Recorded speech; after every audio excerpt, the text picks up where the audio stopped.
Boa noite. Boa noite. Podemos e Cidadania entram com ação no Supremo Tribunal Federal contra a constitucionalidade da criação do juiz de garantias. O argumento é o de que cabe exclusivamente ao Poder Judiciário a alteração da organização e das divisões da Justiça. Corpos de mais 2 vítimas da queda da barragem de Brumadinho são identificados. Tragédia matou 259 pessoas. A expectativa do Réveillon mais famoso do Brasil. Milhões de turistas são esperados para ver a queima de fogos em Copacabana.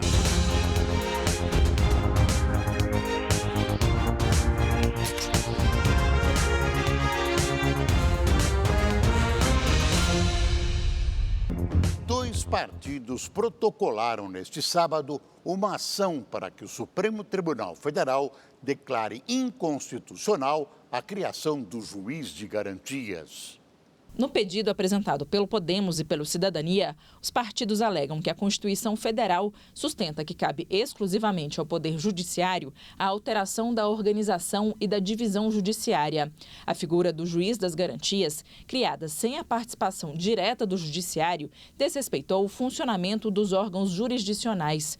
Os partidos ainda acrescentam que a ausência de qualquer estudo sobre os recursos necessários para viabilizar a implantação da medida contraria a responsabilidade fiscal, além de afetar o orçamento de 2020, que está aprovado. Na noite de ontem, as associações de juízes federais e de magistrados brasileiros já tinham recorrido ao STF. O relator destes processos é o ministro Luiz Fux, mas decisões liminares podem ser tomadas pelo presidente do Supremo, ministro Dias Toffoli, que é o responsável pelo plantão. A figura do juiz das garantias para ações criminais está no pacote anticrime, sancionado pelo presidente Jair Bolsonaro na última terça-feira. Com isso, todo o processo terá 2 juízes, um que acompanhará as investigações, determinando buscas e medidas preventivas, e outro que atuará no recebimento da denúncia e julgamento.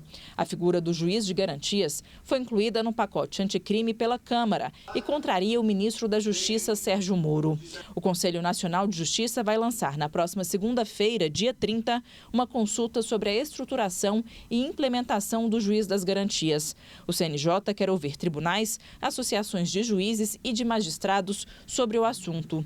Os interessados poderão enviar sugestões até o dia 10 de janeiro.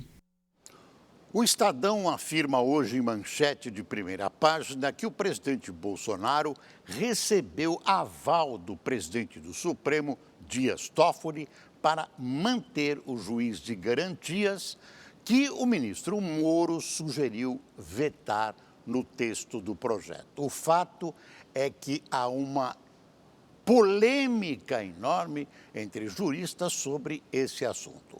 A maioria que é contra, não é que a maioria é contra, a maioria dos que são contra acha que o custo é altíssimo e exige uma reforma muito complicada no judiciário.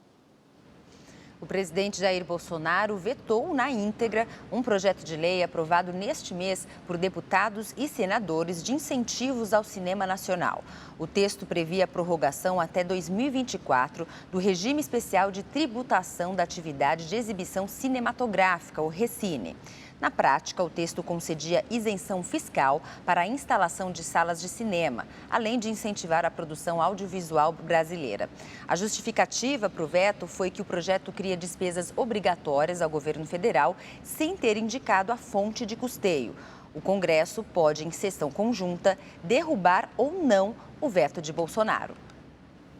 O Itamaraty e o Ministério da Defesa informaram agora à noite que os 5 soldados venezuelanos encontrados em uma tribo em Roraima na última quinta-feira foram recebidos hoje pela Força-Tarefa Logística Humanitária Operação Acolhida, onde vão iniciar o pedido de solicitação de refúgio aqui no Brasil. Por outro lado, o ministro das Relações Exteriores da Venezuela, Jorge Arreaza, afirma que já iniciou o processo para que os militares retornem. A ditadura de Nicolás Maduro diz que o grupo é desertor e atacou uma base militar no país vizinho. A Polícia Civil prendeu o homem suspeito de assassinar a ex-namorada dentro de uma escola em Poá, na região metropolitana de São Paulo. Jéssica Vitória de Oliveira Souza, de 16 anos, foi encontrada morta na manhã de ontem por funcionários da Escola Estadual Professora Ivone da Silva Oliveira. A vítima apresentava um corte profundo na garganta e estava com os seios à mostra. O indiciado pelo crime é Marcos Antônio da Silva Júnior, de 20 anos, ex-namorado de Jéssica. O lavador de carros procurou a delegacia para registrar o sumiço da moça, mas, ao ser interrogado, deu versões conflitantes aos policiais e acabou assumindo a autoria do assassinato. Na casa dele foram encontrados um par de tênis e roupas manchados com sangue. O suspeito será autuado em flagrante por feminicídio. Jéssica foi enterrada hoje à tarde no cemitério municipal de Poá. Bombeiros de Minas Gerais vão retornar amanhã às buscas por 2 meninas que desapareceram na represa de Furnas, na cidade de Carmo do Rio Claro, após um acidente com uma embarcação. Os militares passaram o sábado no lago tentando resgatar as crianças. 5 pessoas de uma mesma família de Franca, no interior de São Paulo, se afogaram após o naufrágio do barco de madeira.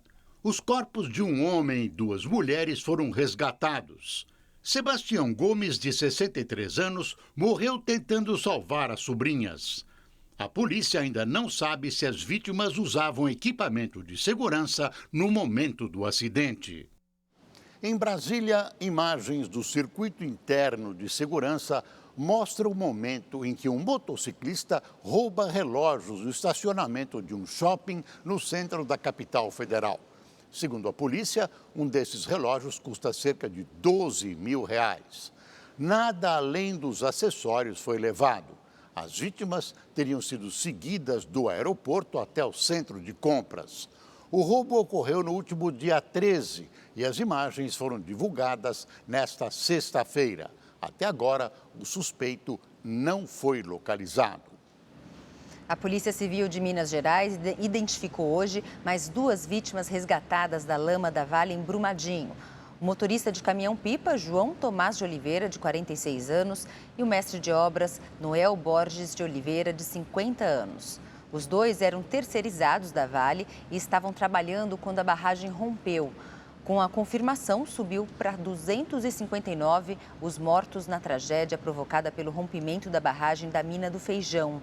Os bombeiros continuam nas buscas por outras 11 pessoas que ainda estão desaparecidas. No dia 25, a tragédia de Brumadinho completou 11 meses e até o momento ninguém foi responsabilizado. Ninguém foi responsabilizado. Quase um ano e ninguém está preso. Isso é uma vergonha. E após flagrar a ação de bandidos, motorista segue e atropela um dos criminosos que ainda assim conseguiu fugir.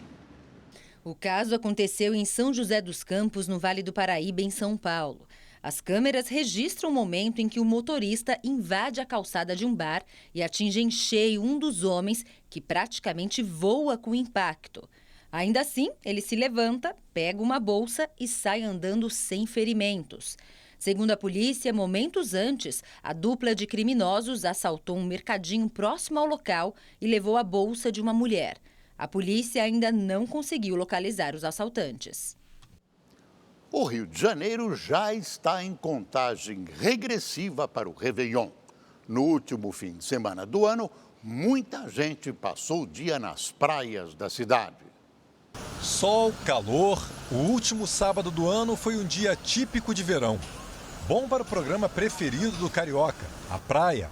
Seja para dar um mergulho ou curtir o calçadão de Copacabana. Foi o que fez o Giovanni. O porteiro vai trabalhar na hora da virada e aproveitou o dia para passear com a família. Um sábado maravilhoso, né? Um sol desse, uma praia dessa. Então tem que curtir. E o passeio pela orla agora tem uma atração a mais. A estátua do tricampeão mundial de automobilismo Ayrton Senna. Ricardo fez questão de tirar uma foto com um monumento ao ídolo. Eu acho que não só eu, mas como todos os brasileiros, temos uma grande admiração pelo Ayrton. E assim que foi colocada essa estátua aqui, é bom a gente ver, né? Sem valorizar um grande ídolo nosso. Aos poucos, Copacabana entra no clima do Réveillon. O palco principal da festa já começou a ser montado e muitos turistas circulam no calçadão. A expectativa é que 3 milhões de pessoas passem a virada em Copacabana. Serão 17 toneladas de fogos. Um espetáculo sincronizado com duração de 14 minutos.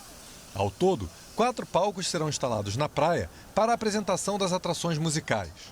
87% das acomodações na região estão ocupadas por turistas brasileiros e de várias partes do mundo.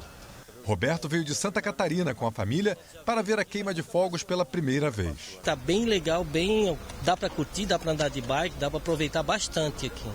O Rede TV News fica por aqui. Boa noite. Boa noite, até segunda-feira.